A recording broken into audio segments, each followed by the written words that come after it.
Baseball is back. Major league teams have reported to spring training, and the Twins have begun workouts for the 2025 season. You know what that means? Fresh things to complain about. Let's do it after getting Locked On Twins.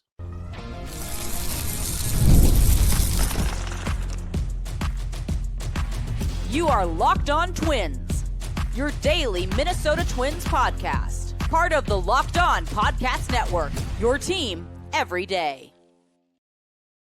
Every day. Hello again, everybody, and welcome back to Locked On Twins, your daily go-to source for the Twins' top insight, discourse, and analysis. Personally, it's my favorite show of the Locked On Podcast Network, which, by the way, brings you your team every day. Don't forget to hit like and subscribe where applicable. I'm Dave Brown, an MLB writer since anyone can remember, a BBWAA member since Target Field served Walleye on a stick, and a Hall of Fame voter since Joe Mauer got on the ballot. Across the Great Plains and cyberspace is Brandon Warren, not Brandon. Well, I mean, we're brotherly, but we're not brothers. Brandon Warren, a longtime Twins writer and an even longer time Twins fan, who is now the big shot site expert. Say that once fast at Puckett's Pond, where you'll find the top written Minnesota Twins insight, discourse, and analysis. Today's podcast is all fresh meat. The Twins are spring training again in Fort Myers. The beat reporters have gotten into the business of Joe Ryan, Chris Paddack, and Jhoan Duran to see how they're feeling. We also got a little fireside sit-down chat with Rocco Baldelli so he could give us the state of the Twins. Before we tell you all about it, please realize today's episode is brought to you by FanDuel. Right now, new FanDuel customers can get $150 in bonus bets if their first $5 bet wins. Download the app or head to FanDuel.com to get started. FanDuel. So, spring training is here, Brandon. I thought it would never. I didn't think it would never get here. I knew it was coming eventually, but it's, it's not opening day renewal, but you feel a little energy here, right? It's the off season has finally turned. What I say is that it's more about what the day represents than what the day actually is. Pitchers and catchers reporting, because we've read, or at least I've read books about reporting day, and it's timeless. It goes back as far as Ball 4 by Jim Bouton, which I'm actually rereading right now, to even Dirk Hayhurst had some books, Bullpen Gospels and that sort of thing, where the early parts of spring training are not as maybe fun as we would think here. Granted, we're also having it happen while we're in, like, for instance, it's 13 degrees in my house right now. So all I can think of is how nice it must be to be in Fort Myers or Scottsdale or any number of places warmer than here. But yeah, I think it's more about what it represents, which is the new beginnings. It's like I think I wrote it at Puckett's Pond. It was like the first 68 degree day of spring where the sun is out and the birds are chirping. Yeah, absolutely. 68 degrees. I wonder what that's like. I don't remember. Probably more like 62, 61 for Minnesota adjusted down, because 68, that's like a June morning, and we don't want to wait that long. Right. Not June Morneau. Yes, possibly in relation to Justin. Different kind of thing entirely. But yes. Yes. So we've got the beat reporters are on on the players like flies on bleep already. What are we talking about today? Chris Paddack wants to bounce back this season in his free agent year. Duran wants to be untouchable again. Rocco on the state of the Twins. Paddack talked to Bobby Nightingale at the Minnesota Star Tribune, not the Minneapolis Star Tribune. They've rebranded. And here's a takeaway quote.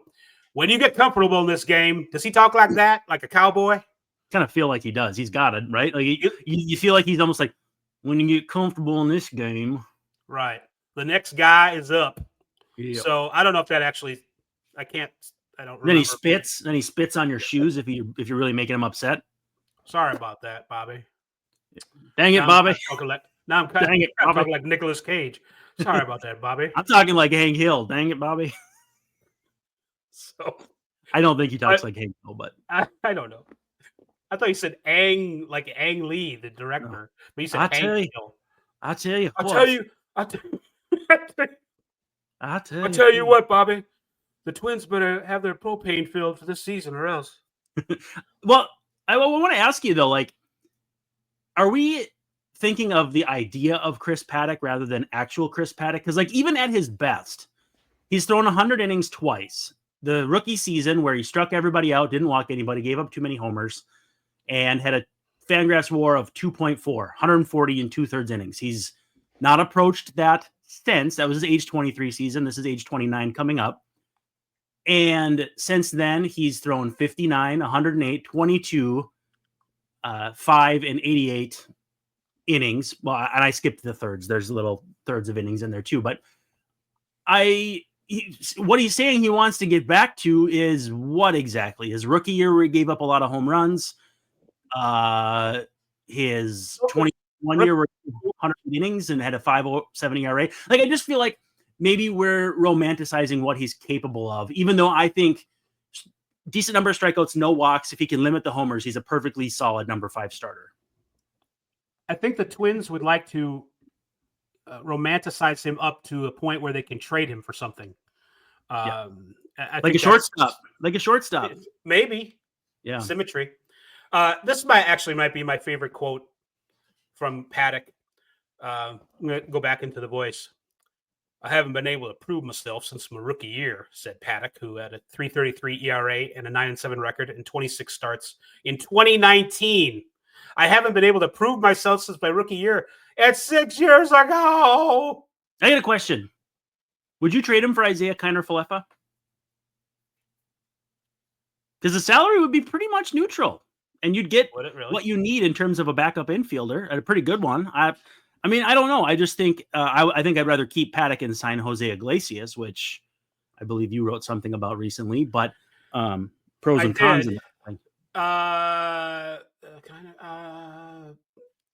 Boy, I don't know. You've kind of stumped me on that one. I don't know. Yeah. I want. Here's what I want. I want to do some spring training first, not because like the results in games kind of end of it, but what I want to know is how ready are Festa and Zebby to make starts in the major leagues? Because if they're ready, if we think they're ready to go, then I kind of want them to get the starts. And I think we would be fine in the Twins trading Paddack for something, whether that's a backup shortstop or whatever. But, I also don't want to jump to conclusions to say, well, those guys aren't going to be in the bullpen or in AAA or need to be in AAA a little bit longer. So, and then all of a sudden you're kind of like last year again, when you get caught short for whatever reason in starting pitching. I think you can never have enough starting pitching, which is sort of like the Marcus Stroman theory right now. He's like, I'm not going to the bullpen. I know how to get through 6 innings. I can go 7 right now. He said. He was kind of funny yesterday at camp. Marcus Stroman showed up on time and well ahead of time, sort of like Carlos Santana did last year, but everybody thought he was late, even though he doesn't have to be there until like the 22nd. So he showed up 8 days early, according to the players' agreement with the league. But anyway, but sort of in the vein of Marcus Stroman being valuable to another team, maybe for the Yankees to trade, Paddack is kind of a little bit like their Stroman. So we want to see. We're going to roll the dice and see how he pitches in spring training, and if he's got good stuff, if it's the kind of stuff that the scouts like. If Festa and Zebby are good, then I think maybe we can talk about your hypothetical Kiner-Falefa trade. Yeah, it does. It feels like an end of spring trade for Dan Gladden, trade for Jeff Reardon kind of trade. Right. A little further into the season just to make sure. Where teams have better ideas of what they need and injuries have popped up. That is an interesting time too, because you got veterans opting out of contracts. They've got their contractually mandated cuts or renegotiating, pushing that down the road. So yeah, I mean, no real sense in making anything happen right now. And the trade that brought Paddack to the Twins in the first place was at or very near the end of spring training, with Taylor Rogers going that direction, and maybe not the original great trade, Falvey, but definitely up there because Brent Rooker was in that trade. Ooh. Nobody's lamenting that anymore. Hey, by the way, is this a 1 or a 2 break show? This is a 1 break show. All right. So we could do that right now. Let's do it. Let's do it right. Let's break right now because I've stopped the show completely to ask. So we might as well break for that. And then when we come back, we'll talk more about the Twins and spring trainings here. Yay! We'll crank it right back up. Well. Well, we know that you and all of us love FanDuel. That's America's #1 sports book. When the game tips off, the NBA action is just getting started.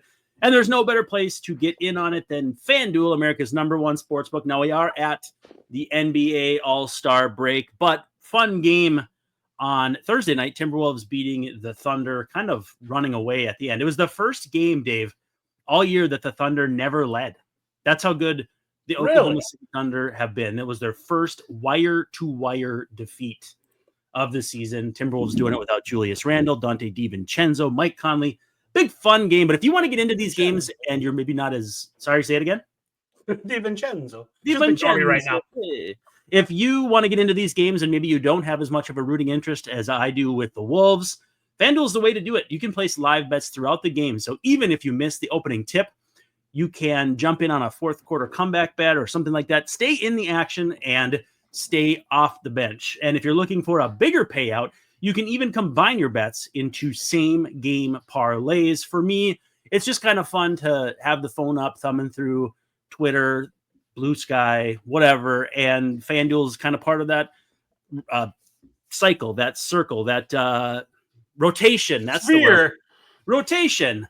And so if you're looking, if you want your team to have a late game rally and you want to put some heat on that, you certainly can. Some people like to do the opposite. If your team wins, you're happy. If your team loses, you're happy. I think that's a pretty good strategy too. But either way, you never feel like you missed your chance with FanDuel because the app is easy to use. And when you win, you get paid instantly. So right now, FanDuel customers who are new to the game can get $150 in bonus bets if that first $5 bet hits. Just visit FanDuel.com to join today. That's FanDuel.com for your shot at $150 in bonus bets. Make every moment more with FanDuel, the official sportsbook partner of the NBA. We are back with Locked On Twins. First day of spring training edition. Brandon Warren, Dave Brown here talking to you. Hopefully you're listening to us because that's how it works. You know, we give, you receive. Imagine watching this and not listening, like looking at our faces and not listening. That seems very counterproductive. It would be a good social experiment of some kind. Let's think, what are these guys doing? Yeah, like in Community where they had them sit in the waiting room for like 30 hours. We'll just be a couple more minutes. Or like the episode of Seinfeld where it's 5-10 minutes. No, never happens. Yeah, that would be the same level of mental exhaustion that it would give people. Was that a Bryan Cranston episode of Seinfeld? I don't know. Why is that coming? Yeah. In a white coat? Or? He was, you mean like, did he write it or was part of the writing staff? Because I don't think he was. No. Like, was he like the guy? No, I don't think he was in that one, but I can't remember for sure. I know he did the dentist, right? Oh, that's right. That's why I'm thinking of him in White. Yes, of course. Yeah. Mental image. And Walter White. So, Twins spring training. Chris Paddack, we've discussed. Jhoan Duran wants to be untouchable again. Betsy Helfand in the Pioneer Press talked to Jhoan, and he's already throwing 99. So that's a good sign. Last year, he was like one of the three fastest pitchers in baseball, but it still wasn't as fast as he was in 2023. So I'm trying to maybe someone who an Eno Saris out there, a pitcher list guy, one of those guys, not to drop a name. They might have a better idea of why he was less effective than he was a year ago. I guess a little bit of it is the 1 mile an hour that he lost on his 104.1 mile an hour fastball, I suppose. Yeah. He was a little unlucky, certainly at times, with the beep, with the batting average on ball and play. He went through some really unlucky moments. And, his other pitches weren't quite as good. And it's not like Duran had a bad year, but it was just we kind of got used to that almost immaculate 2023 season. And he had some moments last year. I remember, that one game against the Guardians. Yeah. So no one's going to be perfect. But he seems to be, he's a little trimmer. He says he lost 12 pounds. He cut out some rice. He's trying to regain the velocity that he lost. He worked out more consistently in the offseason. There was a lot of travel before with the Dominican Republic that kind of got in the way, I guess. And he's also trying to avoid another early oblique injury, which happened in spring training that got him off to kind of a bad start. I've always kind of wondered if that was the source of his, I don't want to say ills, but his slightly diminished effectiveness. Yeah, it's really strange because there are statistics who say he was better last year than the year before, and then there are ones that say he was worse. And I think he kind of suffers from like the Taylor Rogers fallacy, where you look at the numbers and the numbers say one thing, and then you kind of replay the season in your mind, and then it says something else. Because Right. I think a lot of it comes down to like certain spots that don't go as smoothly as you might have expected, or as they have in the past. And so you might tend to kind of hyper focus on those, because he struck out fewer batters per 9 by a full batter, but also walked fewer, gave up fewer home runs. And like you said, the BABIP jumped 30 points. Strand rate down, ground ball rate down. So all of those things are masking the fact that he had an extra run and change on his ERA, but his expected stats were about the same or lower than the year before. Now, if I jump down to his batting average against, jumping from 204 in 2023 to 232, that's significant. It's obviously, an extra hit here or there, but in the big spots he's working, you're going to remember those a little bit more vividly. But his exit velocity dropped, average exit velo against, from 89.2 to 87. So they didn't hit the ball as hard. Their barrel rate was half. The hard hit rate dropped 2%. Now, if you look at win probability added, minus WPA and plus WPA jammed together, he dropped from 2.01 to 1.53. Now, a lot of people like to look at that instead of WAR for relievers. I mean, WAR for every position has its warts, pun not intended. But with win probability added, it kind of tells you like who's working the big spots, who blows up in the big spots, leverage, and all that sort of stuff. And that's where you say, okay, he's about a half, I don't know if you call that a run, but from 2.01 to 1.53 is a drop of 0.5, more or less. So yeah, I think he falls prey to the Taylor Rogers theory, where Taylor Rogers had some years where he looked really good statistically, but there was definitely an air of uncomfort or discomfort when he'd come into the game in the 9th inning. You'd inch a little closer to the edge of your seat and hope that he didn't make you go any further. And more often than not, he didn't, but you just weren't as comfortable as you were in years before. Am I making sense, or am I talking in circles here as far as like, it's kind of all these stats are kind of like making white noise in my head. Can you, I think you can talk in circles and make sense at the same time. I think if anything, you're probably doing that. You know, we are circling around a little bit, not the drain. Yeah. We are, it's chicken and eggy, you know, Yep. and edgy and Expensive. You can tell it is. It's worse, man. That's a great point. My question about Duran: if you look at the Twins roster as we have it, what's the deepest part of it? Bullpen. I would say that it's the bullpen. Yep. I thought he'd be traded this offseason if they were going to make if they were going to make a nice trade. If they were going to make a nice trade, Falvey. And again, we go back to the Rogers example. They don't need a Chris Paddack, but what if somebody offers you a really nice? Well, here's the problem though: is like your needs are a little different now than they were back in was it 19 with Rogers or wherever it was. Your needs are a little different, so you're not going to want a Paddack. But if you were to get a Paddack, it would be like a young-ish player in a spot where they might be more helpful to another team. You know, like if you had Willie Adames 3 or 4 years ago, where he wasn't doing much for the Rays, and said, "Oh, the backdrop isn't good for me," and so he goes to the Brewers and kills it. That's what I think you'd kind of try to target, is like a big league player whose next leap is going to turn them into a really nice player. Now, I don't know who that is at present, but I think the problem again is, where do you need that player? Maybe in the corner outfield, but then you also like Walker Jenkins, Emmanuel Rodriguez, etc. With that said, yeah, I think the time would be right to do something like that. And like to reiterate, they did that with Rogers at the end of spring training. So I wouldn't say I'd say all bets are off, but unless you're getting, I don't know if I think I would put him in a trade for Dylan Cease. I just don't know. The Padres already have a really good bullpen. So they don't have Tanner Scott anymore though. And they're trying to get cheaper. Cheaper in the bullpen is hard to do.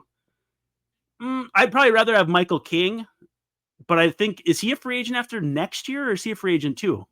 I gotta look that up real fast. Yeah, I mean, if I could get another starter who I believe is capable of starting a playoff game for Jhoan Duran, I would do that. That's the line. You don't want a guy who's a fourth or fifth starter just for the sake of doing it. Michael, you already have that in Chris Paddack. 2026. So, yeah, right. So he's a free agent after this year. Okay, so then it's basically just, do you want Cease or King? They're both going to be free agents. And it depends on how much stock you put in them signing Pivetta to a weirdly structured contract. If that is going to nudge a guy away, or if that's just, hey, he was available, we got him at the right time. I don't know. If anybody's offering you a starter, preferably with more than 1 year of control, you'd have to think about it. I mean, wouldn't you? You would. Especially if you could do Duran and Paddack and get back a starter. That way, if a team has a guy, maybe they're not sold on him. Maybe there's a guy there that you think you can, not like as good as Garrett Cole when he went over to the Astros, but if you can do that kind of engineering of a guy, right? Again, who is that? I always thought it'd be like German Marquez of the Rockies. I always thought he'd be a guy, if you got him out of Colorado, he'd be super. But I also thought that about John Gray and hasn't quite gotten there. So I don't know. The Padres also, speaking of the Padres, they also just signed this lefty who was the Cy Young equivalent in Korea last year. That's right. So, yeah. I just saw his Twitter account. Now his name is escaping me. Yeah, he was tremendous. I was going to be able to get away without naming him because I couldn't remember his name either. But I'm a very bad poker player when it comes to that. It is Tariq Skubal. No, that's what it says on Google here. That's funny. No, but it was somebody I had heard of. Hart. His name's Hart. Mr. Hart. Kyle Hart. Kyle Hart. Yep. So they've signed Pivetta and Hart. And they're gonna move some starter. But Musgrove is hurt, and Darvish, is he? I don't know. Musgrove hurt again. He had Tommy John at the end of last year, so he's out. Oh, he did. All right. Remember, he was throwing like 96, and everyone's like, "Oh, hey, he doesn't do that." And then the next inning, he's out. So it wasn't good. It's like, that's why he doesn't do that. Don't do that. Just some English pig. Well, so Padres roster resource. I'm just gonna thumb through that because I love roster resource. By the way, they have Cease, King, Darvish, Pivetta, Hart. So Musgrove is will be on the 60. I don't think they put him on there yet. He had surgery on October 11th, so he's gonna miss the whole year. I mean, maybe Kyle Hart's their fifth starter and they just roll with it. But then your entire top 40% of your rotation is a free agent at the end of the year. I don't know how long Darvish is signed for, but it can't be that much longer because he's through 28. So a little while yet. He's 38 though, which is hard to believe, but at the same time not. Because he debuted in 2012. Anyway. Yeah, he came in the mid-20s, so Darvish. So we'll see if the Twins, I certainly wouldn't move Duran unless it was for if you get like a playoff starter or a starting outfielder, somebody like that. I wouldn't do it for. They'd have to hit right-handed prospects. Too, right? It would, or it just could hit left-handers to be not to be pedantic, but yes. Although, hey, dude, in looking up Ty France, the Twins were like neutral last year. They hit about as well against righties as they did lefties. It was not like 2 years ago at all. It is a little of begging the question, honestly. Like you always say, "Oh, we want to hit lefties better. We don't like our third base coach. Our backup catcher is this." It's just kind of fan speak, Got to hit lefties better. Well, everybody thinks they struggle against lefties, especially ones that can't break a pane of glass. Boy, that's a lot of L's. Everybody's like, "Oh, you can't hit the lefty that throws 85." Well, yeah, because you just don't see them. You don't need to build a roster that can do that. But yeah, it does feel like a blind spot for a lot of teams. And I think you're right, though, that they probably are better than we're giving them credit for. So the last big subject with a lot of little topics that I wanted to cover was the interview Phil Miller did with Rocco, just talking about the state of the Twins, basically. And he asked him other questions, too, like, what's it like being a dad and that kind of thing. It was a good interview. Check it out.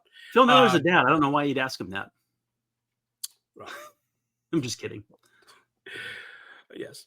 So here are my takeaways from what Rocco said. There was no need to tear it down. So why didn't you guys blow it up after your team stunk last year? There's no need to tear it down. They've got superstars and a tremendously deep pitching staff. Those would have been a terrible Rocco's idea. Words. Would have been a terrible idea. I mean, yes, although the analytics person in me says maybe not. But because of the team's superstars and the tremendously deep pitching staff, it would have been not the best idea. So that's why they're running it back. Though, with like Brooks Lee being a featured part of it, and maybe you plan on winning 78 games. So I don't know. I mean, I guess, yeah, but still, I just don't see the benefit. What else did Rocco say? It's a group that can win multiple ways. There's a lot of ways you can go with that. But, you could pitch, you could hit, you could bullpen, you could start, blah, blah, blah. Willie Castro is going to play a lot of second, he said. Okay. Willie Castro is going to play a lot of second. Julian will get a chance, too, to show what he can do. And he's talked about Julian failing basically last year for the first time in his career. How does he come back from that? And a lot of great players do that. Like, that's something we shouldn't lose sight of. Royce is going to play third base. Apparently, the Royce at second stuff is really over. It seemed like it was. They kind of abandoned that. And now it is Rocco's opinion that it's probably just better to keep him over at third. I would agree with that. Do you like him at third? I'm not sure if I like him at third. I don't necessarily like him at third, but what I don't like is third or second, third and second, back and forth. I think that's bad for him, if for no other reason, is because we remember how Royce hit last year. He didn't in the second half, basically, maybe longer than that. His bat needs to get going again. Let's give him one defensive position to worry about. Yeah. And I don't think that is necessarily a crutch or even a knock on his how many things he can handle. I don't mean it in that way. But it's better when you're coming off a slumpy year. Injuries. Injuries. He wants to establish himself basically for the first time for a whole season. Let's just put him at third. The Twins have lots of guys that can play second, not even counting Willie Castro. There's plenty of guys that can play second. We've talked about Brooks Lee.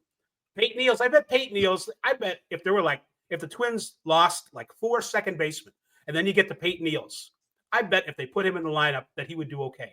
He'd probably be like a 720 OPS, good defense, like one WAR player without much question. Like perfectly fine second baseman. You don't set out to find second baseman. You become a second baseman.